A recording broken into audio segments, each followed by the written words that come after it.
Welcome back to the Fixed Ops Roundtable. I'm Sarah Vantine here with Kaylee Felio, Don Andres, and of course, Ted Ings. We are discussing some exciting things in the industry today, Ted. It's a new year, Sarah, and as you know, we've been talking a lot about parts lately. That's growing and growing, and of course, want to welcome Don Andres and Kaylee Felio. Congratulations to you on bringing parts to the forefront for retail automotive. Yeah, thank you. It feels good to, actually see parts like in the headlines. Normally it's service, so it's really cool. Thank you.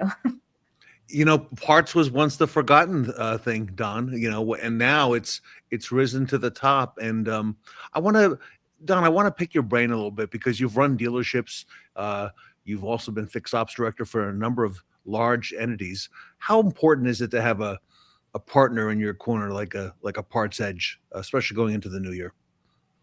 Well, I think that's everything because we're asking more now of our parts managers than we ever have, right? The service departments have figured out that if they want to increase their productivity, they've got to have an alignment with that parts department and that parts manager at such a high level. There's a lot of demands now on a parts manager. So from a general manager standpoint, I'm still going to walk in and say, tell me about my parts inventory. Tell me about my aged. Tell me about my special order parts.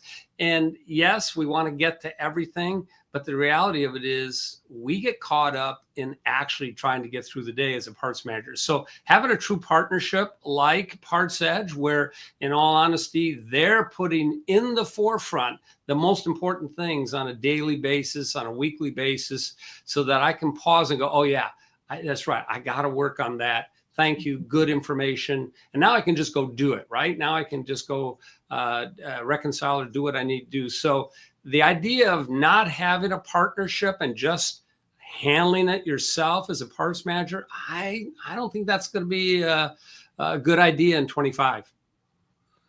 Kaylee, sound pretty accurate?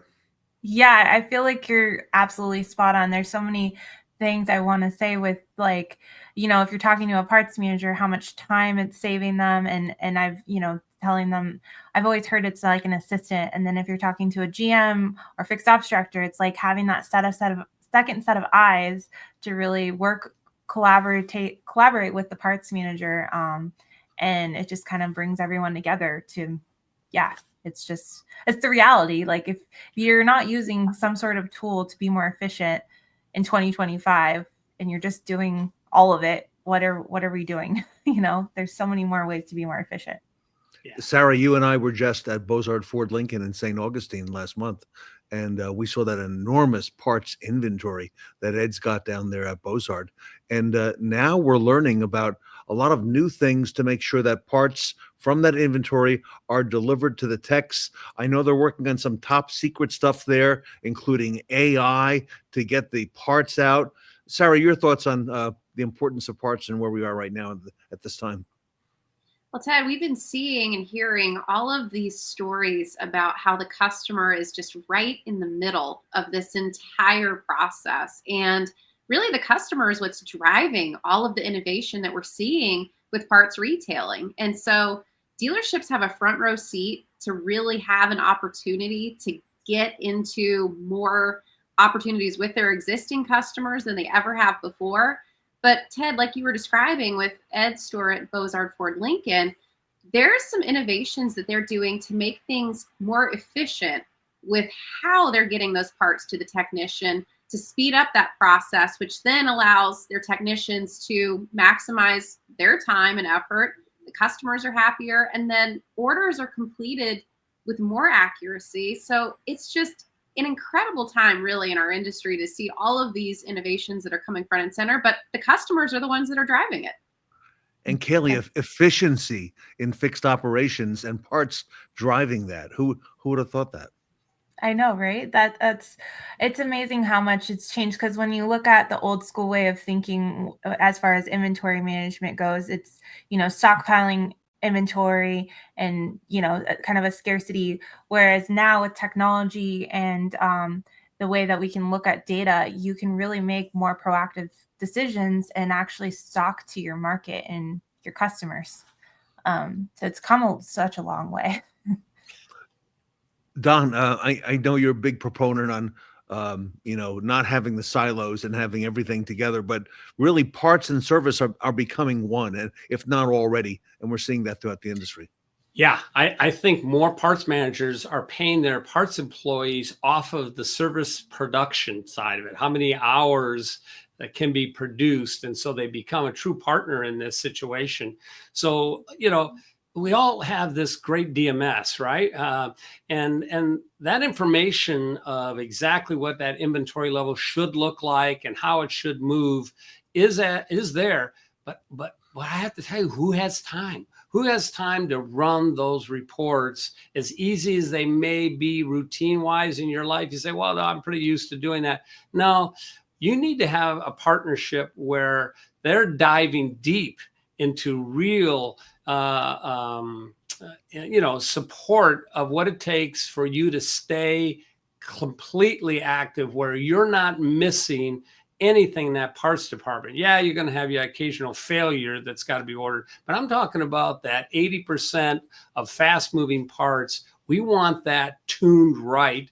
If you have mobile service, we want those things on the truck. So this is the time to partner up with somebody that can give you that in a couple of clicks instead of digging through your DMS. Mm-hmm. Kaylee, you mentioned mobile service too. That's becoming more and more apparent for some manufacturers more than others, but making it convenient, obviously, for the customer. And I love having the the idea. parts ready to go. Absolutely. And I feel like, I've asked this before, and I mean, this could be a panel, but like, as far as mobile service goes, how are they managing that? I feel like it's almost like you have to manage that as a separate inventory, because the demand and how you're doing that type of business is going to be a little bit different than servicing your retail, your service drive. So I'm just curious how some of the mobile service driven dealerships are kind of organizing their parts and their inventories essentially to service. Well, there's a lot of AI now starting to be involved in that, where they're able to decipher based on failures. So we have oil change and maintenance that we might do mobile service wise, but that's not what the demand is. Customers are now having issues with their vehicle programming and other components that are failing. And we want to send that truck out there. And AI is starting to figure out through math equations, what would be the most common parts to have on that truck for that run. It's impressive. It really is. And so, again, it's amazing how the customers are demanding it, like Sarah has said. And luckily, AI and things of that nature are now starting to be that great asset. And from what I saw, and Sarah, you can chime in on this as well because you were right there. It looks like they're defining that process as we go, because they recently went from 10 or 12 or 15 mobile vans to 25 to 35 to, I think he was 45 to 50 when we were there last month. And did you hear the number? I mean, I had heard, Kaylee, that they were going to go to 200 mobile vans. And then Jeff King and Ed were on a panel together, and Jeff King said, "Oh no, there are months where our customer satisfaction on mobile is 100%. 100%. We're looking at going to 300 mobile vans." Okay, so I mean, talk about the market, Sarah. I think they're learning as they go, and they're learning what to have on which vans and which ones do what. What did you see when you were there as well? It was incredible to just witness the evolution of how they've grown their business. And when you think about where Bozard Ford Lincoln is located, it's St. Augustine, Florida. It's a metro market, but there's a lot of, smaller communities. There's a lot of retired people that are there. It's there's a lot of different applications for this across the country when you think about rural or urban markets. But the big takeaway that I had from Ed's store was that as they look at this process, it's constantly being reevaluated for better efficiency, better communication, and they look at the quality of the employee too that's doing the work. So not only are you hiring a technician that can perform it, you're also hiring and training a technician that has to be able to speak about all of the repairs that they're doing to the customer at the location that they go to. and also provide that excellent customer service. So you're talking about an evolution, even not just in the parts business, not just in the service business, but then also in how the people are performing this work too. Yeah. You know, there's a lot of moving parts, no pun intended. And Kaylee, but no matter what, okay, it's changing and it's evolving, and dealers need to be up to date on what's happening. And I know PartsEdge helps dealers with that as well.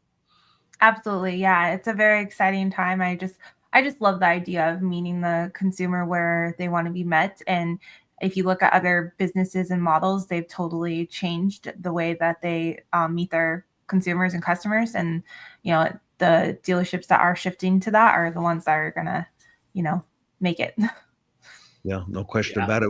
When we were at Bozard, Don, it was on the final day. We had a guest that came in, and he was a past president of Ford Motor Company. Okay, and we started talking to him on the panel about parts and service and mobile service, only to find out that he lives locally there, which is why he was able to come, and he has mobile service from Bozard done in his driveway.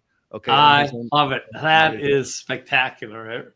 It really, really is. At the end of the day, why would I go somewhere else to buy my next car when I have this good of a situation? The big picture in all of this is that you have happy customers who will give Bozard first opportunity to sell them their next car, which is a big part of this equation, right? That keeps the machine going. So what a great message to send. Why would I go someplace else and hope to have as great of experience buying my next car someplace else instead of right at Bozard? So Kaylee, what are some of the takeaways? I know you've got a lot of information available to dealers who have questions. You've got white papers, you've got information. What kind of access do dealers have to that, and how do they get more information on what you do at the PartsEdge? Yeah, you can go to our website. We have a lot of information on there. By the time this is live, we should have a trend report out, which should go through press, and it's going to have a lot of key information to really look and how to look at your inventory and as an investment in the health of it, and really compare it to, what it costs to not use a service like PartsEdge, basically. So I'm really excited to put that together because it's been a long time coming. And yeah, it's very exciting. Thank you. You've got great stuff there. And Sarah, we talked about this being the year of the parts department. Sarah, I really believe it is. 2025 is the year of the parts. 2025 is the year of the parts department. We've got a lot of exciting things coming up in this industry, and I'm looking forward to all the success. Kelly, if our audience wants to learn more about PartsEdge, what's the best way to do that? You can find me on LinkedIn, Kaylee Felio, or you can go to partsedge.com. That's the best place to go. Thank you. All right. Very good. We'll leave it there, everybody. It's a new year. Time to take a look at that parts inventory, look at efficiencies, how you can get better at what you do. PartsEdge is integral to doing that. They've got great experience, a great team, and no one better than Kaylee Felio to help you with that. So on behalf of the Roundtable, Don Andres, Sarah Vantine, and Kaylee Felio, thank you for your time today and all the great work you're doing in the industry. Thank you. The PartsEdge panel here today with us at the Fixed Ops Roundtable.